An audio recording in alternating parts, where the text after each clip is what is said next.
अगर आप इंटरनेट का यूज करते हो तो आपने कभी ना कभी डार्क वेब या फिर टॉर ब्राउज़र के बारे में तो सुना ही होगा। आज मैं इसी को एक्सप्लेन करने की कोशिश करूँगा कि इसकी वर्किंग क्या होती है, मतलब ये काम कैसे करता है और आप इसे कैसे यूज कर सकते हो।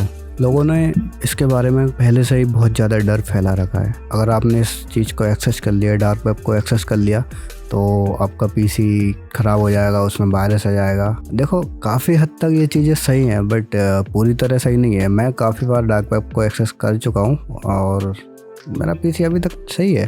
तो चलो इसको एक्सप्लेन करता हूँ मैं, जो टोर नेटवर्क होता है वो कैसे वर्क करता है। तो सबसे पहले हम बात करते हैं आईपी की। देखो, अगर आप इंटरनेट यूज कर रहे हो तो सबसे इम्पोर्टेंट चीज़ हो जाती है आपके लिए आपका आईपी एड्रेस। इंटरनेट पे सभी डिवाइस को कनेक्ट होने के लिए एक आईपी एड्रेस की ज़रूरत होती है। हर डिवाइस को एक आईपी एड्रेस प्रोवाइड किया जाता है। आईपी एड्रेस को कुछ ऐसा समझो कि ये आपका एक एड्रेस होता है, ठीक है। जैसे आपका घर का एड्रेस होता है ना, ऐसे ही ये आपकी इंटरनेट की दुनिया का एक एड्रेस होता है आपकी डिवाइस का।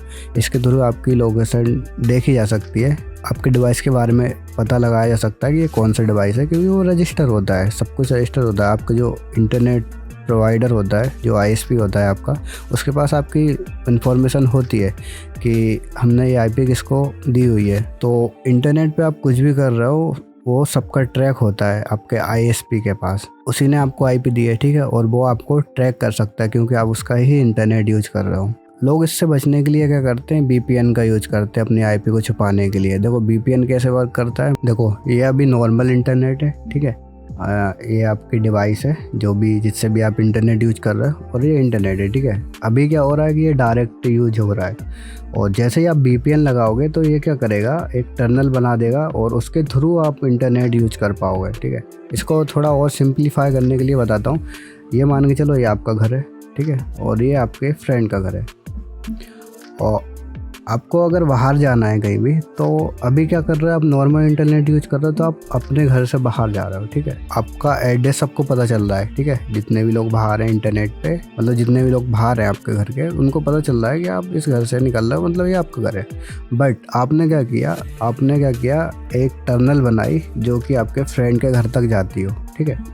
और आप उस टर्नल के थ्रू आपके फ्रेंड के घर तक आए और वहाँ से फिर आप बाहर निकल रहे हो, ठीक है। तो इससे क्या हो रहा है कि आपका जो मेन एड्रेस है घर का, वो किसी को पता नहीं लग रहा है। बस किसका एड्रेस पता लग रहा है, आपके फ्रेंड का, यानी कि वीपीएन का। तो वीपीएन ऐसे काम करता है कि आपका मेन जो एड्रेस होता है, आपका जो आईपी एड्रेस होता है, उसे छुपा लेता है और अपना खुद का एक आईपी एड्रेस देता है आपको इंटरनेट यूज करने के लिए, ठीक है। आपको समझ आ गया, ठीक है, कि वीपीएन कैसे वर्क करता है।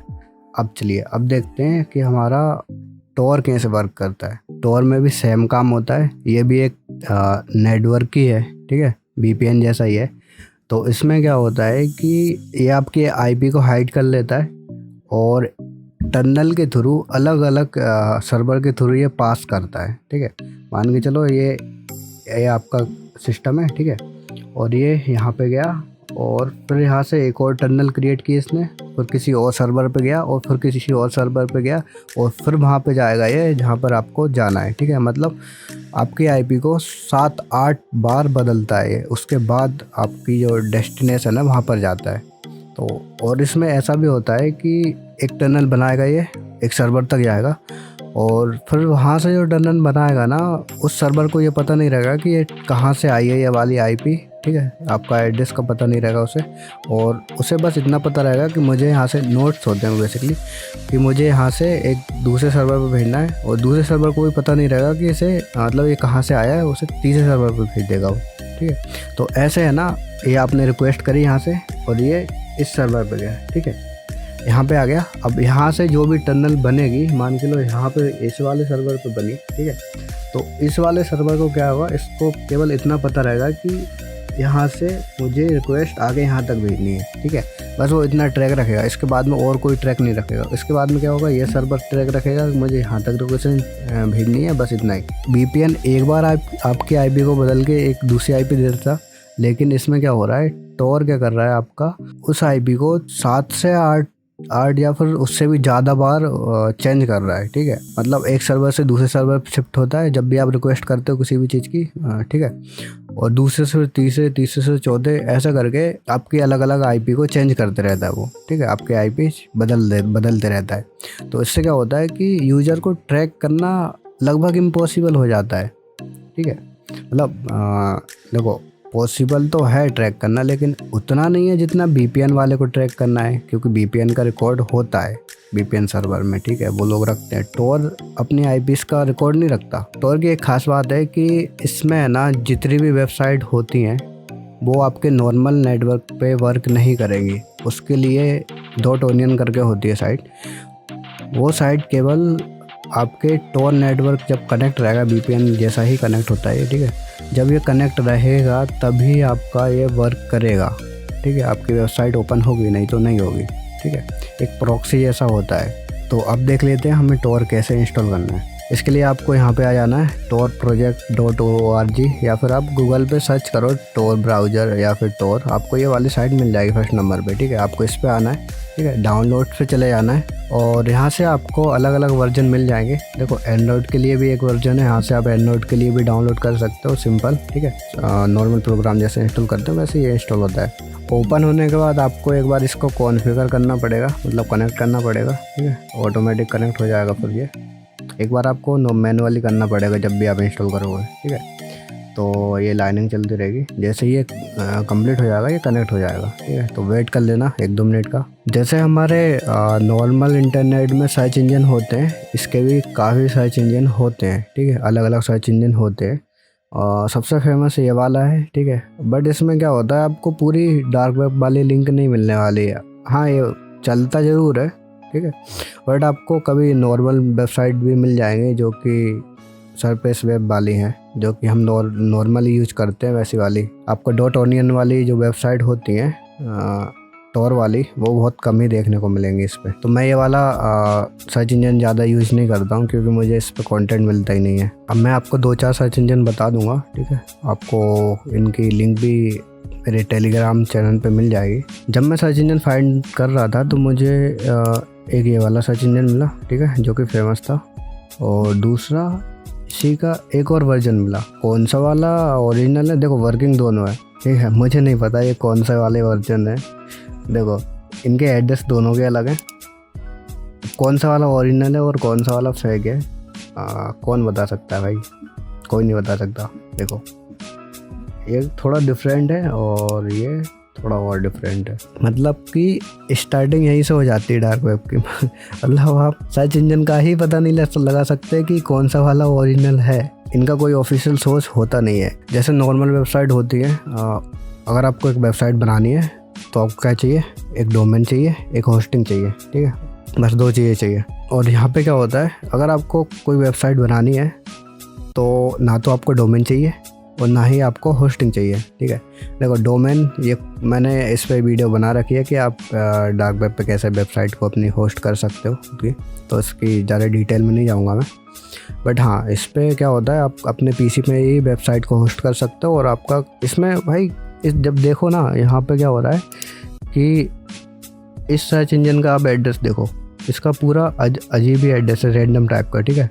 इसका भी कुछ अजीब ही एड्रेस है। कोई सी भी साइट हो, इसमें सबका एक रैंडम एड्रेस ही होगा, ठीक है। आप इसमें कस्टम आप एड्रेस नहीं ले सकते, ठीक है, मतलब कस्टम डोमेन नहीं ले सकते आप, इसका कुछ भी हो। हाँ, आपको .onion तो मिलेगा, बट जो भी यहाँ पे रहेगा वो सब रैंडम रहेगा, ठीक है, हर एक का एक अलग अलग रहेगा। और ये केवल उसी के पास ही रहता है, ये कहीं भी इंडेक्स नहीं होता गूगल की तरह, ठीक है। ये बस आपको पता है और किसी को भी पता नहीं रहता इस एड्रेस के बारे में, अगर आपने अपनी वेबसाइट को होस्ट कर रखा है। जब तक कि आप किसी को दोगे नहीं, उसका किसी को भी पता नहीं लगने वाला। तभी तो इंटरनेट पे, मतलब डार्क वेब पे इतनी सारी इलीगल चीज़ें, एक्टिविटी हो पाती हैं, क्योंकि उधर क्या होता है कि उनकी वेबसाइट का एड्रेस का किसी को पता नहीं होता, और जब तक किसी को पता नहीं लगेगा तब तक कोई उसको ब्लॉक कैसे कराएगा, ठीक है। और ये ब्लॉक होती भी नहीं है आसानी से, क्योंकि इनका पूरा सिस्टम ही ऐसा होता है। अब रही बात, आप यहाँ पे कर क्या सकते हो डार्क वेब पे आने के बाद। देखो, इंटरनेट की जितनी भी इलीगल चीज़ें हैं वो सारी डार्क वेब पे हैं, ऑलमोस्ट 90 या फिर 95 के समथिंग। तो देखो यहाँ पे इंटरनेट के सारे जितने भी इलीगल काम होते हैं वो यही होते हैं, क्योंकि यहाँ पे क्या होता है कि नॉर्मल इंटरनेट में क्या होता है तो उसमें आप नहीं कर सकते कुछ भी। अगर आप करते हो तो उस चीज़ को ब्लॉक करा देते हैं और आप पे एक्शन हो जाता है। बट इसमें क्या होता है कि अगर आप कुछ भी करते हो, अगर आप ऐसी कुछ वेबसाइट वगैरह भी बनाते हो, बट इसमें क्या है कि आपको कोई ट्रैक करने वाला नहीं है ना, जब तक कि आप उसका एड्रेस किसी को दोगे नहीं या किसी को आपकी वेबसाइट के बारे में पता ही नहीं चलने वाला, ठीक है। तो इसलिए इसमें क्या होता है कोई रिस्ट्रिक्शन नहीं है। तो उस वजह से क्या होता है कि यहाँ पे देखो, अगर आप किसी को फुल आज़ादी दे दोगे तो तब जाके उसका असली रंग आपको दिखने वाला है। तो इधर भी ऐसा ही होता है, जितनी भी आप चीज़ें सोच सकते हो वो यहाँ होती है, ठीक है। मतलब जो भी आप सोच सकते हो वो सब मिलेगा आपको, बट हाँ फ्री आपको कुछ नहीं मिलेगा यहाँ पे। और दूसरी बात, किसी भी साइट पे आप ट्रस्ट नहीं कर सकते, जो भी आप ले रहे हो वो देगा या नहीं देगा या फिर स्कैम करके भाग जाएगा। देखो यहाँ पे क्या होता है, मान के चलो आपने किसी से कुछ बॉय किया, अब यहाँ पे किसी की आप कंप्लेंट भी नहीं कर सकते क्योंकि इसकी कंप्लेंट होती ही नहीं है। क्या बोलोगे आप, मैं नहीं होगा भाई, कुछ नहीं कर सकता। नॉर्मल में क्या होता है कि अगर कोई स्कैम करता है तो उसकी एटलीस्ट पुलिस कंप्लेंट तो हो सकती है, बट यहाँ पे आप क्या क्या करोगे, पुलिस को भी नहीं बता सकते या फिर गवर्नमेंट के पास भी नहीं जा सकते। और इसमें ऐसा भी होता है कि हाँ, अगर आप कुछ किसी ऐसी वेबसाइट पे चले गए जिसमें कि वायरस है, ठीक है, और जैसे ही आप उस पर जाओगे आपको कुछ करने की ज़रूरत ही नहीं है। इसमें ऐसी वेबसाइट हैं ऑलरेडी कि बस आप उसकी लिंक पे क्लिक कर दो, वो आपके सिस्टम में वायरस डाउनलोड भी कर देगी, इंस्टॉल भी कर देगी और आपका पूरा पीसी इनक्रिप्ट भी कर देगा। भाई ऐसे वायरस बन रखे हैं।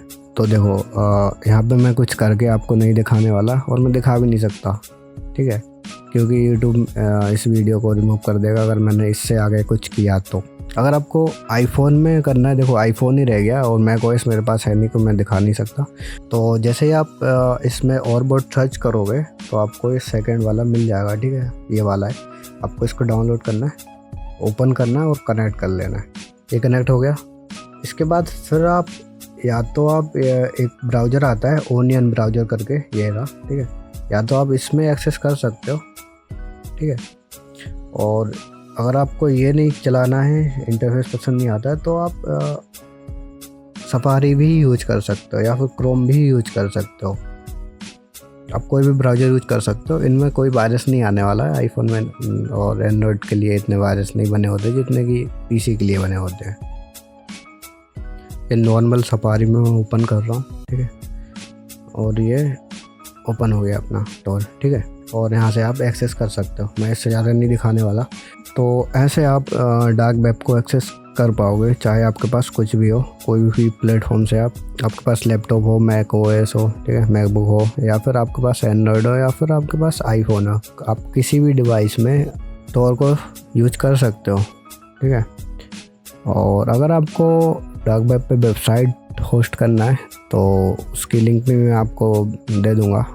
मैंने इसके ऊपर वीडियो बना रखी है और सबसे आसान मेथड जो रहेगी वो आपको बता रखी है, ठीक है। तो आई होप आपको वीडियो पसंद आई होगी और कुछ नया जानने को मिला होगा। तो मिलते हैं ऐसे ही किसी और वीडियो में।